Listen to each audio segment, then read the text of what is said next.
You said you stay away from the chairs. I just got you so close. Oh.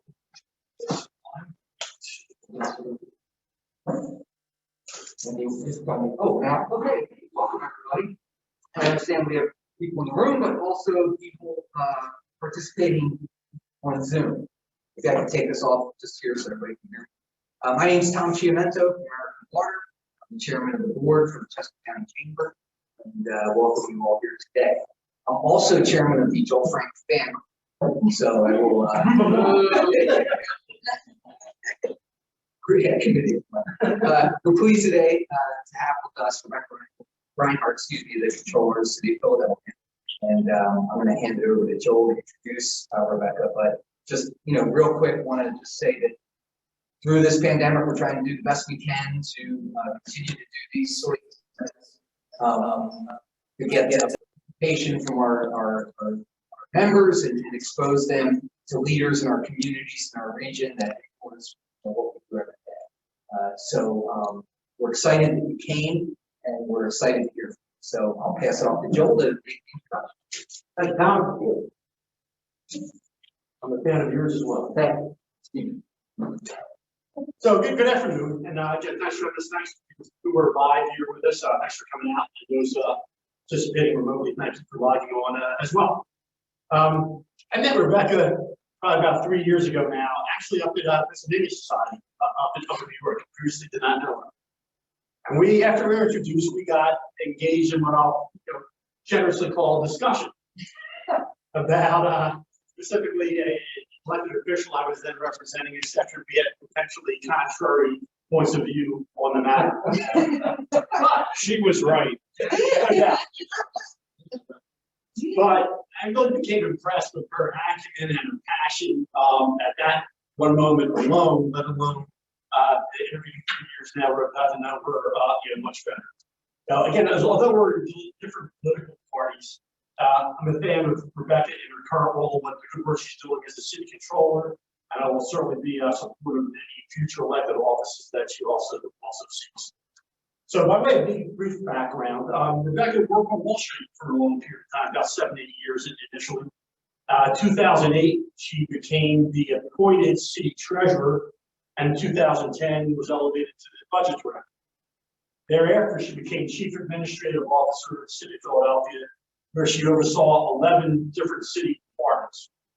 And then in 2018, she was elected, took out an incumbent, and became the Philadelphia city controller, the first female to get into that position. It's really that well-rounded combination of experience in both the public sector and in the private sector that makes Rebecca who she is, that practical, no nonsense approach to different issues that go ahead need to be addressed. And again, is one of the reasons I'm very supportive of her role and everything that comes down to play. So again, thank you all for participating, getting in here in person or remotely. At that point, it's my pleasure to introduce you to Rebecca Rhynhart.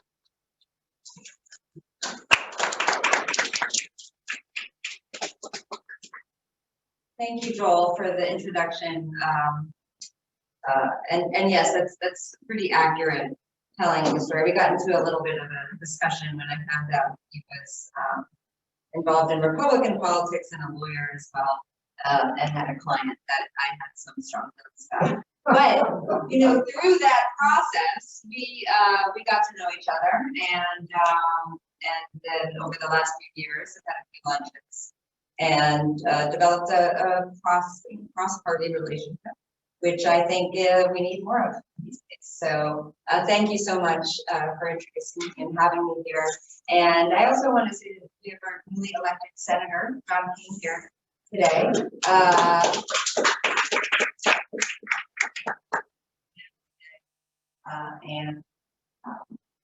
So thanks for the role. To help you out. Oh, that's so nice. Okay, so as Joel said, I started my career on Wall Street. Before sort of going backwards a little bit, though, I grew up in Abington. I went to Abington High School. So I grew up in the suburbs, and then went to college at Middlebury, and then grad school in New York at Columbia. And I stayed up in New York for about 7 years.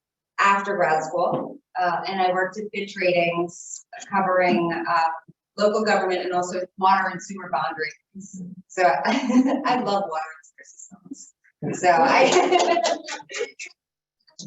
very into them. I know it's a weird thing, but but anyway, I covered water and sewer in local government and then went to Bear Stearns and was a managing director there, and I oversaw the risk group there that looked at municipal derivatives. And when I was working at Bear, I really became very aware that the local governments that Wall Street was trading with didn't understand what they were doing, to put it nicely. They didn't understand the risk that they were taking on. They didn't understand the profit that was being booked at their expense. And I just really felt that, I need to go work for government to make government truly work. And I am very idealistic. I believe it can work. It truly can, but government needs more good people. So I left Wall Street in 2008 before it sucks. I did not know it was about to suck. But I left and went to work for Mayor Nutter as the city treasurer. So as Joel mentioned, I was the city treasurer for 2 years. Then I was promoted to the budget director for another 5.5, and then stayed on 1 year for Mayor in his cabinet. And really enjoyed working for both mayors. I guess I can still say that. That's past tense. Enjoyed working for both mayors, and did feel like I did good work, but at the same time became overly frustrated with just the amount of change that I felt that needed to happen, and that it wasn't going to happen to the level and degree I thought it needed to if I didn't run for office myself. So I just said, you know what, if I'm going to stay working in government, and I love it, but I want it to work better, I'm going to have to try to run for office and really disrupt the political system in Philadelphia. So I ran as a competitive candidate in the Democratic primary. I was not expected to win, just a little bit on the Democratic Party side. I had the support of 1 out of 69 voters in that Democratic primary, and I won with 58% of the vote. And so to me, what that says is that the people of Philadelphia want change, and the people want a government that truly works for them, people and businesses, I would say. So I took office in January of 2018, and just by way of just explaining what the City Controller of Philadelphia does, the City Controller is the elected independent audit function of city government, and the city government is composed of about a $4.5 billion general fund budget, and then the operations and budgets of aviation, so the airport, as well as Philly Water and the grants fund. So altogether, it's about $9 billion operation that my office is in charge of the audit function, as well as, according to the city charter, making sure that the city operates efficiently and effectively, which obviously there's a lot of work to be done on the city operating efficiently. I can't see your faces, so under the mask, but you're supposed to smile, and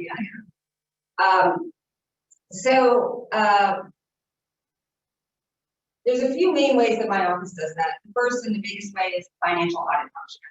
I will not bore you with all the details of financial audit, we are business people. So one of the first audit that my office did was the audit of internal controls. Some of you might remember this in 2018. This was the audit that showed that the city hadn't reconciled its largest cash account in 3 years, which is supposed to be reconciled daily. It had not been reconciled in 3 years, and that $33 million was unaccounted for or missed, not allocated. That created a real firestorm in the media, which it should have, because it's ridiculous that that even occurred. And I have been pushing since that point for the city to strengthen its internal controls. My office went back in and did the same audit this past year to see how the city's doing. The city is reconciling now, so that's a good thing. And the majority of that $33 million was located. About $528,000 had to be written off, but the rest was located. but there's not enough improvement. So I continue to push and shine the light on financial issues because internal controls sound boring, but internal controls are actually the safeguards, right? And they're the safeguard to prevent fraud. And so that's what's absolutely necessary to make sure that the government's money, which is the taxpayers' money, is actually kept. In addition to the financial audit function, my office does special audits, which is the parking authority, recently announced, as well as investigations. I do have subpoena power. I was telling Cole before we came over here that when I came to office, I was told I had subpoena power, which I'm not afraid to use. We've used it in my office. We investigate cases of wrongdoing or just when things go wrong. My office released the independent investigation into the city's response to the civil unrest last week. You might have seen that in the news. My goal overall is to say, how do I use the function of my office, power of my office, to bring problems to light in the city government and to make recommendations for change and improvement? Because I truly believe that our government can work, that Philadelphia can be a better government. And if it's better with taxpayer dollars, that means that there'll be more money available to actually deal with the issues that the city is facing, whether that's improving the education system, whether that's removing crime and gun violence. That if the city runs itself better, that all of the people and businesses are better off because of that. And then I will just say that I think that overall, the city has a long way to go to be truly efficient and effective. One of the things that I've worked on is looking at the budget and how we could operate better. So when COVID hit, my office did analysis last spring, and it said, okay, the city's going to lose somewhere between 650 and 700, which is pretty much where it came to that first. The mayor then announced a revised budget saying we're going to need tax increases. This is last May. Tax increases, we're going to have some pretty severe cuts to the arts. And to me, I said, well, wait a second, there's got to be a better way to do this. So under Mayor Kenny, the spending has gone up by $1 billion, pre-COVID, $1 billion from $4 to $5 billion. And there's not much to show for that. And the reason I'm saying that is according to the city's own resident survey, people are not more satisfied than they were. This is all pre-COVID, before that additional $1 billion. So I thought, well, if the budget went up by $1 billion and people didn't feel that difference, there's got to be a way to balance this without taxing people more, taxing businesses more, and without really cutting the arts and the cultural institutions. So I went through it and said, yes, there actually is a way. And my office released an alternative budget plan last May that said, yes, there's a way. And we listed out a whole series of things that added up to the total that would say we don't need tax increases and we can replenish some of the cuts to the arts. And the ways we can balance the budget in the city are things like actually managing overtime better. Overtime per employee, gone from $6,000 per employee in the city to $8,000 per employee in the city. This is, I don't want to bore you with the details, but sometimes how the city can save money is in these details, which if we can pull the overtime down to what it used to be adjusted for inflation just a few years ago. And remember, there's more employees now in the city than there were a few years ago, pre-COVID. So there's more employees, there should not be more overtime. Overtime is a staffing shortage, okay? So that would save $40 million a year, just getting it back down to $6,000. And so there's a series of things like that that we can do better. The city can manage better. And I intend to lean in on this budget cycle in the same way, because this budget cycle will not be renewed, because the reserves were used last year. So I intend to do that again. And I truly think that with the right type of leadership, the city can move forward. And the ways that I see that needing to happen are, one, I think we need to look at all of the city spend and say, how could we operate better? We need to bring in outside voices, outside experts, and say the city operates a homeless service delivery function. What's the best in class way to do that? And then how does that compare to where we are now? And then I think that the city needs to look at how to make the city more attractive for business.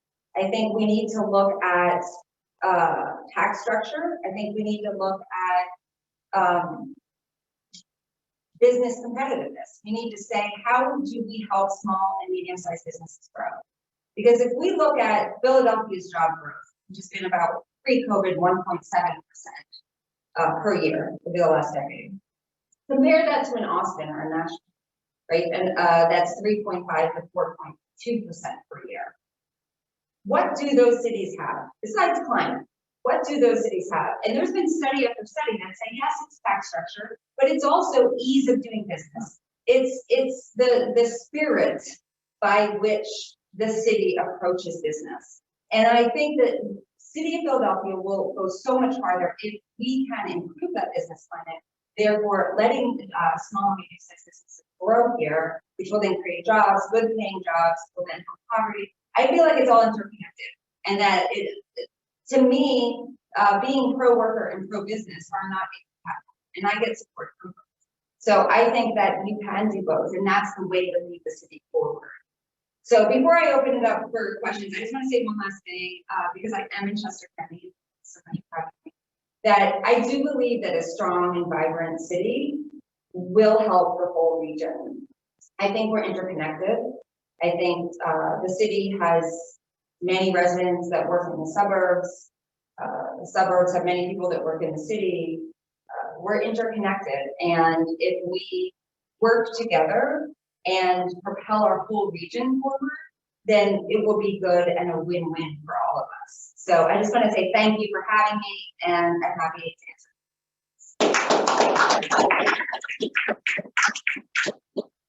So we have a few questions come in online.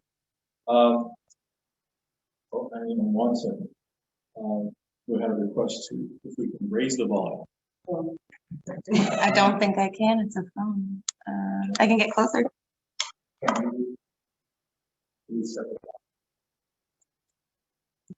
So, Rebecca, a few questions have come in Thanks. online and what have you, but you touched on a few of them about other cities. So one of the questions was, as a result of COVID, obviously there's a budget shortfall, and that's universal. Every local government, every school district. Are there things that you would like to see out of Harrisburg or Washington that, other than cash, that in terms of organizational or administration, oversight, regulation, you think would help the city rebound in over and above dollars? Maybe you repeat the questions the best you can. Sure. So the question is, are there measures that I would seek or want from either Harrisburg or Washington, other than dollars, to assist with COVID recovery? Question. I mean, honestly, the biggest need, and you probably, this is contrary to the question, but the biggest need is that revenue replacement, right? I think right now there are a lot of Philadelphia and a lot of local governments across the country are struggling with the vaccine rollout. And I think from a logistical standpoint, any federal help, this is a little bit outside of my knowledge base, but I do think that any assistance given to local governments would be a positive thing to help get everyone vaccinated as quickly as possible from a logistical standpoint. And I think overall that, I mean, other than dollars, I don't want to step in any political landmines here to advocate for a change of the school funding formula or anything like that. But I do think that we need all the assistance we can get right now to get through it. And I'm a strong believer in the city of Philadelphia cleaning its own house, getting its own operations efficient, effective before going and asking for things. This is an instance, though, that I think Philadelphia, like governments across the country, really do need some revenue replacement in the short term, just an infusion one time, not an ongoing thing. Then one last question online, then we'll open up from here, just as courtesy to folks online. What clarification, does your office have oversight over the school district and their budget? Is that something that you're able to look at? Is that something that's part of your purview? So my office is the financial auditor of the schools, but I do not have the power to do a performance audit to see how well each dollar is spent. That is under the authority of the state auditor general. So I did try that very early on, and I pushed the limits of my office, but that there was no room for that. So I'll go first, and I guess hot off the press is governor's budget report came out yesterday. As part of that was a personal income tax. It's the largest in the economy. Increase in the personal income tax, and that hits small businesses the most. There's a lot of they're not C corps. You said that you were able to prepare an alternative budget for the city of Philadelphia that didn't include tax increases last year. last year. I know it's a different year with COVID. I guess in knowing that the governor is asking for a larger or an increase in the PIT, and I believe the city charges on top of the PIT, or is that sales tax? The city has a business net income and gross receipts tax. So I guess my question is, how is your office reacting to that in terms of thinking about the budget? So the state budget is obviously done separately, and I would defer to the governor on the best way he believes to solve the state budget gap. I think that from my perspective, for the city's budget, tax increases, I think should be looked at sort of as a last resort. I'm not saying they're never necessary, but given the city's already high tax levels, I think that the first thing to look at is always how can we do better in our own operations. But again, the state's a whole nother thing, and I would defer to those at the state level. Thanks for coming out. How do you see the city coming back from COVID? I mean, I've heard a lot of conversation in our industry about, well, we don't need 4 floors in Center Square anymore. Nobody's going to go to the city. It's Right. the younger, as an old guy, I observed that the younger generation wants to be in the office less anyway. And this is just forced the firm to accommodate people that never wanted to come in the city anyway. So it's like, how do you see it coming back from that? How do we attract them back? So this is a big question, and it's one that I'm still working through and talking to a lot of people and saying, well, what is going to happen, and how does the city best position itself?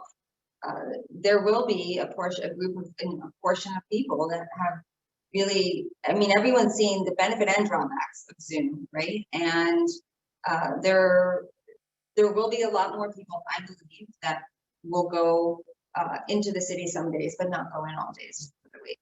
And that will impact both the non-residential and portion of the wage tax. It will impact food and beverage. It will impact a lot of things.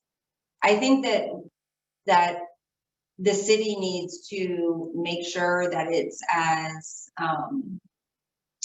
inviting as possible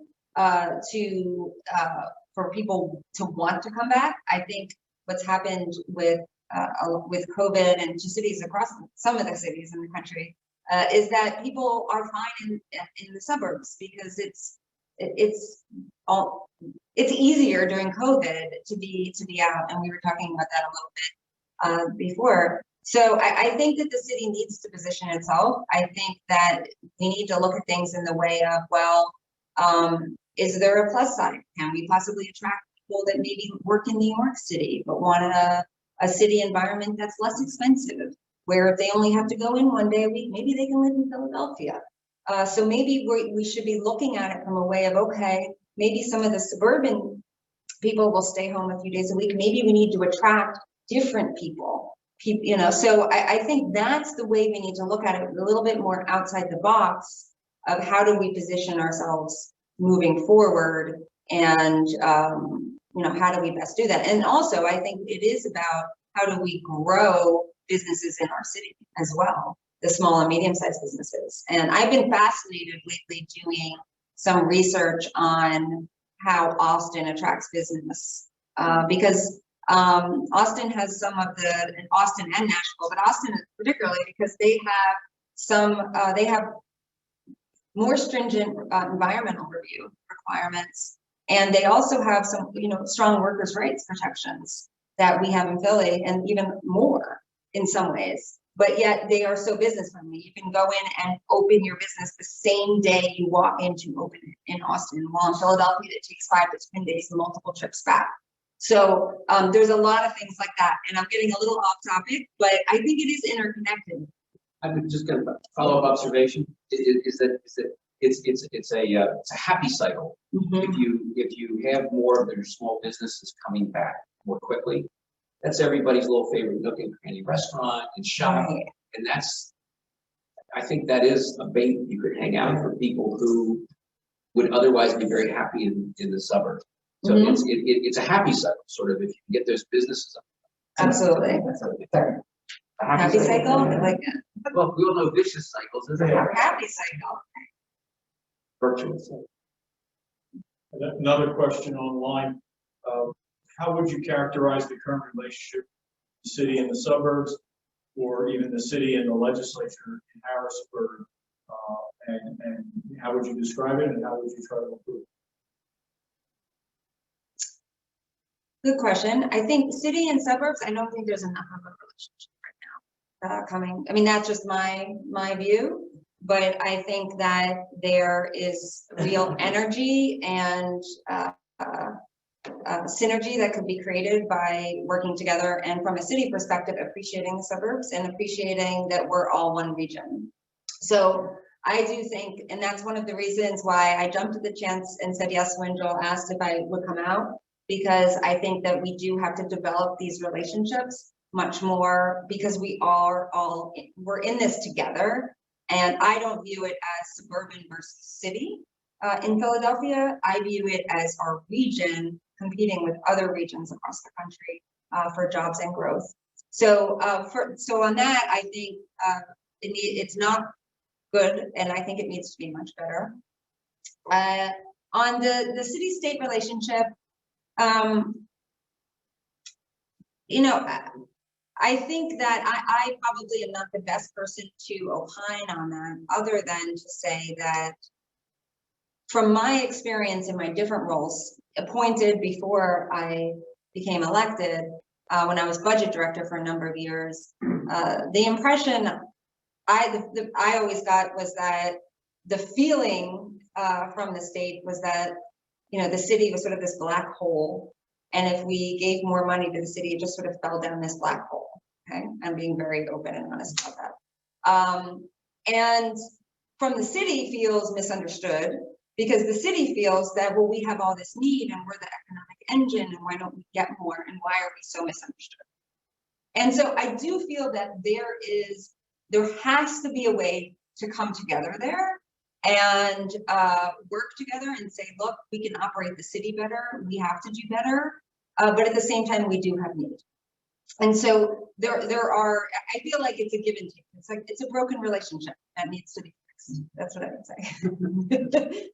Yeah, and I would just share with you that I think it's been the sentiment of this chamber since it was formed that would echo what you just said. I mean, nobody here, none of my predecessors, none of our predecessors on the board ever viewed it as, oh, thank goodness, ABC Widget decided to leave Philadelphia, or if such and such company closes in South Philly, they're likely to land in X. I think we've always viewed it as they each had a role and they all had to be growing. In order for Wayne or X to reach its maximum potential, Center City. Mm-hmm. So I think that we always viewed even the last 10 years, as Center City rebounded, it's expanded into Northern Liberty, and Passyunk Avenue was reborn. I think we all view that as a good. Nobody said, gosh, we're opening more restaurants in Passyunk Avenue, we're losing out in Queens. I Right. think we viewed it as a positive. So I think as we watch businesses close or Amazon pick Virginia or whatever, we view that as a loss here as well. So I think in very rare instances,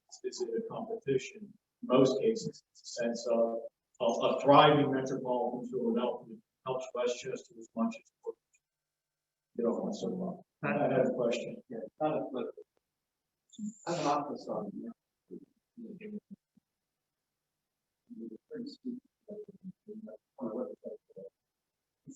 That office?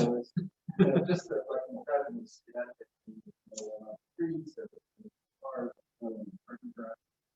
It's pretty quiet. I would say, I mean, I walk through it every day. I live in Center City. So we do, my family does. It's quiet. It's not as bad.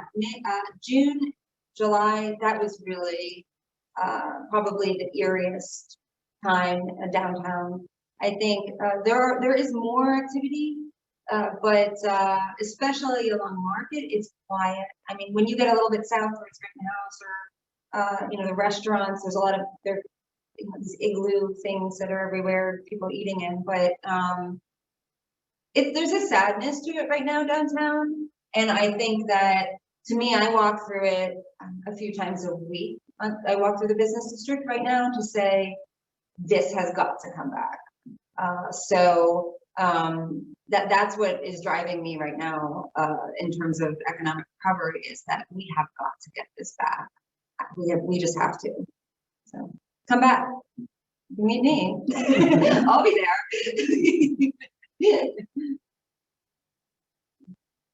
I would just say one more thing on the Amazon. You brought up Amazon, and that's when we lost Amazon, the whole process around it. And I wasn't that involved. I wasn't involved in it. I was just reading about it. But the process and the amount of incentive that was offered made me think, well, what if we put that same energy into actually changing this tax structure, actually cutting the red tape so that our small, medium-sized businesses could grow here and we could have organic, authentic growth. And so that's really what sort of got me interested in, besides, you know, hearing over and over again, why do we have, you know, in Philadelphia, why is there gross receipts and a net income tax? That makes no sense. Why do we have to prepay our profit on our expected second year of profit before we've even made it? Makes no sense. A lot of it doesn't make sense, but I would say that I think that we need to put that same energy into helping our local businesses here. Yeah, it has been, Stephen, obviously, it has been a discussion even at the state level. You know, the governor, all this goes back, all the initiatives, but the governor has in his arsenal, the governor's action team that spends umpteen hours trying to encourage businesses to stay, or frankly, to steal businesses from other states. And they run around with a basket of goodies saying, you know, you won't have to pay taxes for this year, with a job training program, with wage regulation 70C. And you do, after a while, step back and say, what if we just change the regulatory and tax structure across the board instead of doing 70 one-offs and trying to manage, or we gave them this deal. And it's the same thing for the city. It's what would you do? You have thousands of businesses that are there.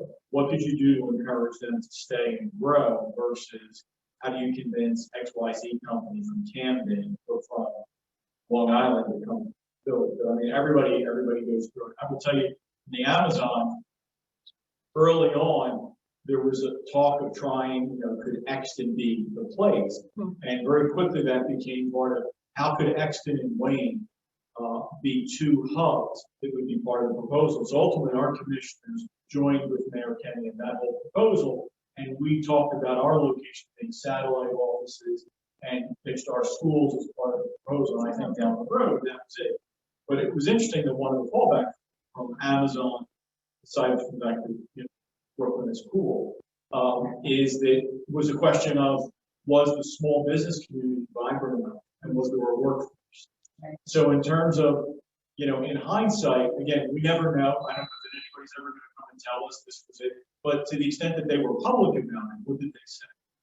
Were there the small businesses that could feed in and supply, and did you have the workforce? And the reality is, those are probably more fixable than trying to say, but what if we had offered them 10 years of waiving the wage tax? Because the other would actually fix, that would actually help the environment, whether you're trying to do business.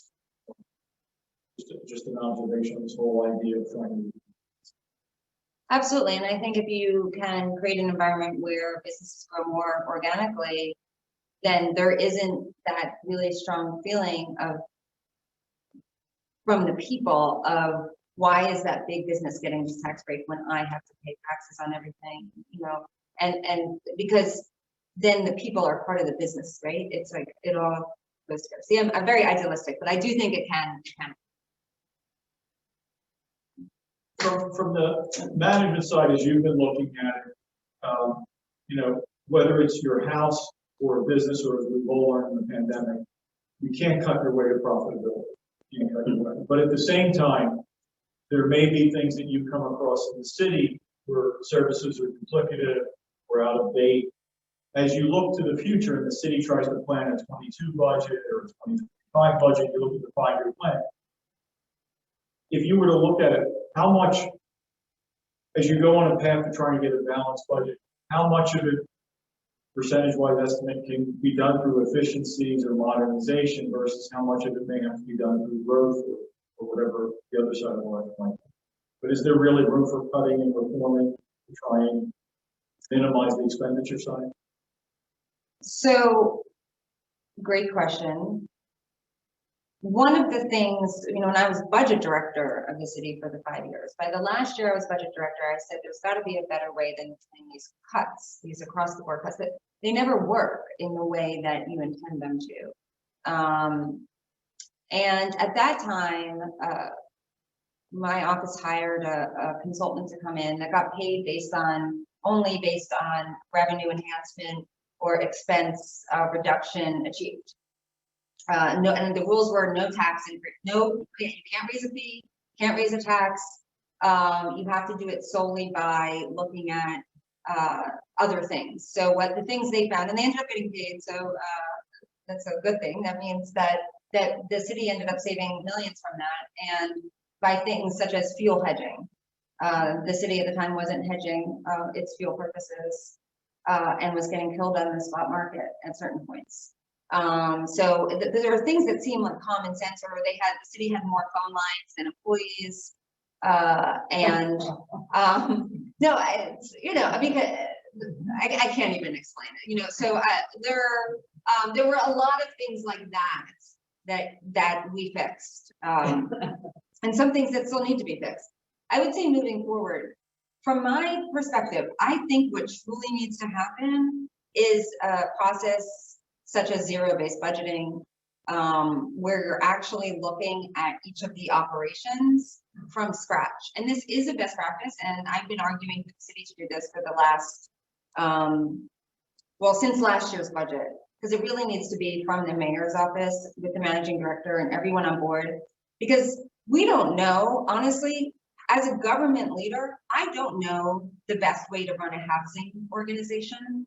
I don't know the best way to run an IT, so I could know some things, but there are experts. We have experts in our city and area that could help us, and I'm sure people would help pro bono, because I've gotten pro bono along the way. So to me, I think we need to do a process where it says, let's create this from scratch. What would it look like? What would it look like to serve X number of homeless people free? What would it look like to do a prisons from scratch? And policing too. What would it look like to do streets? And and that's the process that is a best practice. You know, it's very evidence-based best practice. So I think that needs to happen, and then millions and tens of millions, I think, would be saved through saying, what are we doing here? With that said, my audits and investigations have found millions of dollars that if the administration does X or Y, that money will be saved. But to do it of the magnitude that is likely to occur this spring is going to be very difficult with And I say that from the perspective of, I'm really the last person in the city that wants to ask for money or help, but I do think that we will need it, absolutely. This may be more by way of observation, and I hope it's not political, but we represent a number of big developers and retail in the city. And something I hear more and more, which will militate against regrowing the city quickly, is just the attitude toward crime. Just the other day, I heard somebody talk about they were making allowances for just not stopping anybody who picked up less than $499 worth of goods and walked out. And I don't know what it's a misdemeanor. Well, yeah, No. I mean, we're not going to prosecute misdemeanors. I'm not sure that. Yeah, no, there is truth to that. But that was you know, we're instructing our people just not to take any action because it's not going to matter, and we're just allowing. That's not where you want the businesses that you want to come into the city to be thinking. That's just an observation as you think about how to regrow. Yeah. We need to keep the people there who are there. Absolutely. And crime, I mean, the crime issues are severe right now. The city had, well, officially 499 homicides. There probably will go up one or two before the official reporting last year, the most since 1990. It's a big problem. And my office has done work around best practices in fighting gun violence. It started with a report my office did on the economic impacts of gun violence, which looked at the financial cost of letting this violence continue. And I know that sounds cold. Of course, the human impact is by far greater, but there is also a financial impact to the city of not doing anything to reverse the trend. And pre-COVID, what we found is that other cities have been very successful pre-COVID in reducing their homicide rates. Oakland cut theirs in half, 50% in 5 years. New Orleans cut theirs by 27% over 4, all by doing these 3 evidence-based programs that the city of Philadelphia has not to this point embraced. So I think that there is more to do on stopping the gun violence, and then there is also the prosecutorial environment. I mean, the criminal justice system has a lot of moving pieces. So my office is looking at that, charging, bail setting, what really is going on in Philadelphia. And believe me, the people all over the city and the neighborhoods, everyone people are scared. Not everyone, I don't want to create a panic, but people, it's very upsetting and needs to be fixed. Share again, maybe from the observation standpoint. So, you know, I won't mention the business, but it'll be readily apparent. So for years and years, there was a local retailer that was seen mostly in the suburbs, but not in the city. And the sense was that company wasn't invested in the city, and then the business came to the city, opened a flagship store on Broad Street. And before you know it, city council wanted to put forth ordinances dictating how the interviews would go, what questions you could and couldn't ask in the interviews, how the scheduling should be done, what the wages that should be paid. Then there was the suggestion that, you know, taking a bag of potato chips or a pack of gum wasn't necessarily a crime. And eventually the business says, well, add that plus COVID, there's no reason to be. So I think that part of the first, and again, no one in Westchester clapped and said, because they're not going to open a flagship store in Westchester until with 200 people. So I think that, as Steve sort of talked about, if you can build happy stories, how do you fight that? And you need to fight that for businesses to come back. Because if the sense is, yeah, I think sometimes from the chamber, we look at it more from, if we grow the pie, if we grow businesses, people will find jobs, wages will go up, and there's revenue that helps those that are left behind. But if the business feels they're going to come in, and the city council is going to tell them how to do their scheduling, how to do the wages, how to do their interviewing, how to do their hiring, how to do the firing, and law enforcement is lax, that's probably not the Philadelphia Chamber. So I just would share that it's a concern, and I would say it's a concern here in Westchester as well. Mhm. We want a vibrant city, that's all. Yeah, I mean, I understand. I think that there is often a view in Philadelphia politics that business is the enemy and worker is the friend. And I don't think that we need to look at it that way because good paying jobs will help workers. And there does need to be certain protections for workers. And I think we can all agree on that. And it's just a balance of where we can do better. And that's why, for example, Austin is so interesting to me because they do have some of the progressive policies that our city council has adopted as well. But yet, from business people I've spoken to that do business in both cities, they just say it's unbelievable the difference. That yes, Austin requires more on environment. Yes, Austin does this, but my God, do they love us when we come down? And it's just they require a lot, but they love us. And so, in all seriousness, now that I do know it's an issue, and it needs businesses need to feel more appreciated and more supported. And I think that needs to happen for the environment to truly grow. Following up on the report you did on the gun violence, the economic impact, and I read it, it was very, very impressive and interesting. Thanks. But I mean, where was the pushback? Why did that not get legs within the city? There wasn't as much pushback as just a lack of leadership and initiative to actually do the things. So now the city did start. For those of us who didn't read it, what was Oh, sure. So the three main evidence-based programs that have been found to truly work are something called group violence intervention. Group violence intervention, they're all basically all three programs are very focused on those most likely to shoot or be shot. So it's looking at it from a public health model, similar to if someone was at risk for diabetes, for example, right? You're looking at certain indicators that make someone more very at risk to be shot or to shoot someone. Those indicators, there's then you can narrow it down to a few hundred people in the whole city. Okay, those are the people that we need to focus on to get that violence number way down.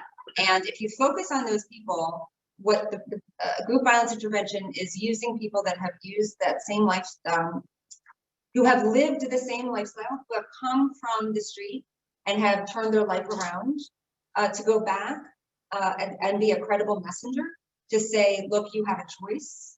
There is another way. We will offer you everything you need to leave the street and stop shooting. Do you need a job? Do you need to be relocated? What do you need? Okay, we will give it to you. But if you shoot again, we're coming down hard on you. That's the first one. Okay, law enforcement does need to be involved.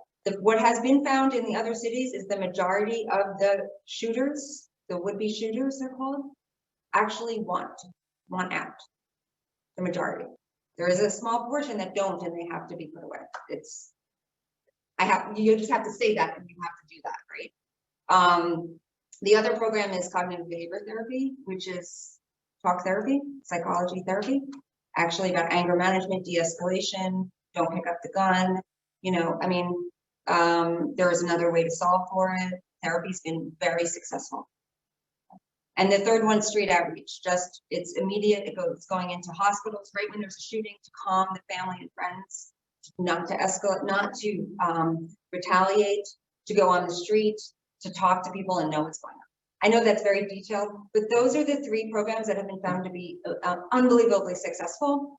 They require a lot of leadership, focus, and coordination of different entities within any city. And the city did just start group violence intervention right before COVID hit. So I will give that credit that they did start it. I have not heard much since, but they did start it. But it is hard. And Chicago had trouble starting those programs for years, and eventually it was started actually outside of the city. The sports teams, the businesses, and the nonprofit sector came together and gave $77 million to form a nonprofit to fight gun violence. And it actually has been very, very successful. You would probably have an ally in the NRA. Honest to goodness. Oh my God, really? No, think about it. I don't know that you want that. I can't, I can go so far with my political leanings. Think about that. There's no maybe. This is the first time I've heard.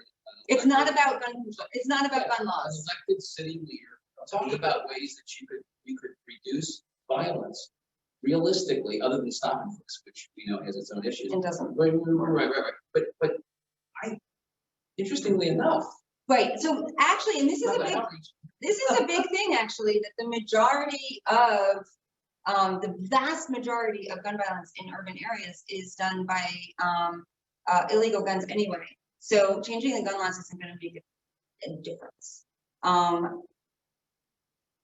That's in all the research. So from a city perspective, it's about changing behavior. Now, there is a real true issue about the flow of illegal guns that needs to be dealt with. Yeah. Last question, and this would be more because of your. Keep putting his hand up. Where in the city would this issue?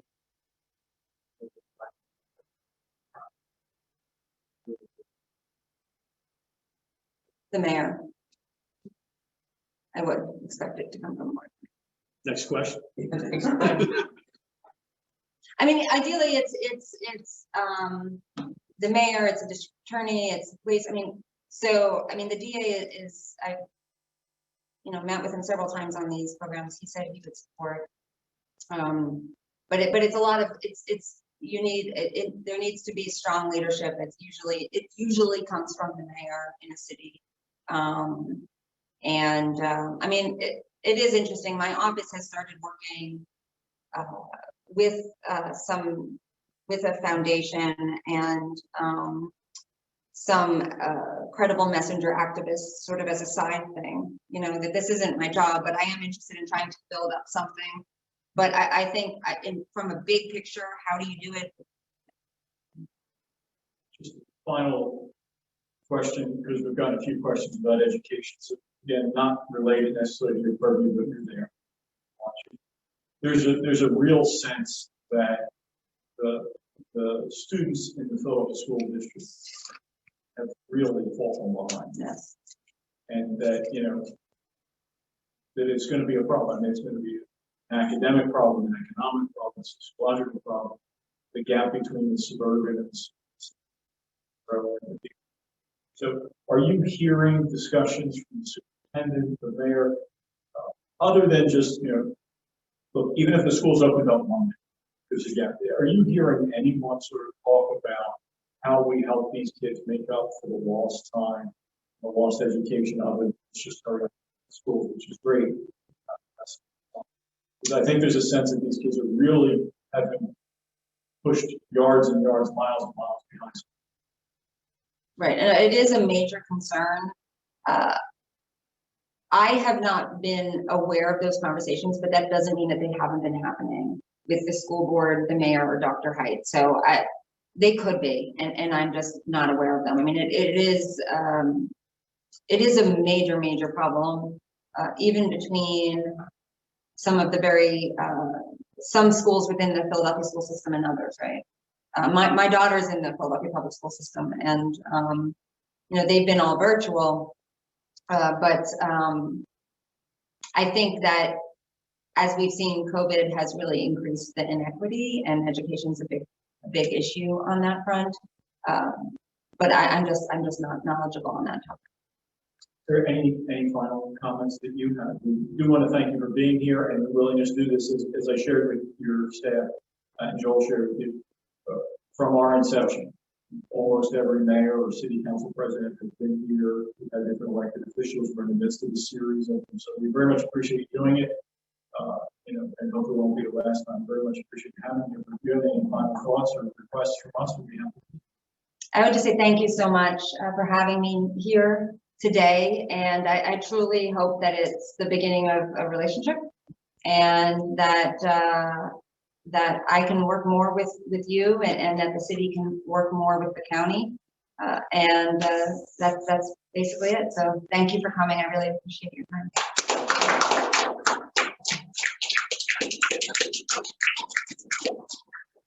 Thank you. Is this mine? It is. Okay. And we're done, we're off.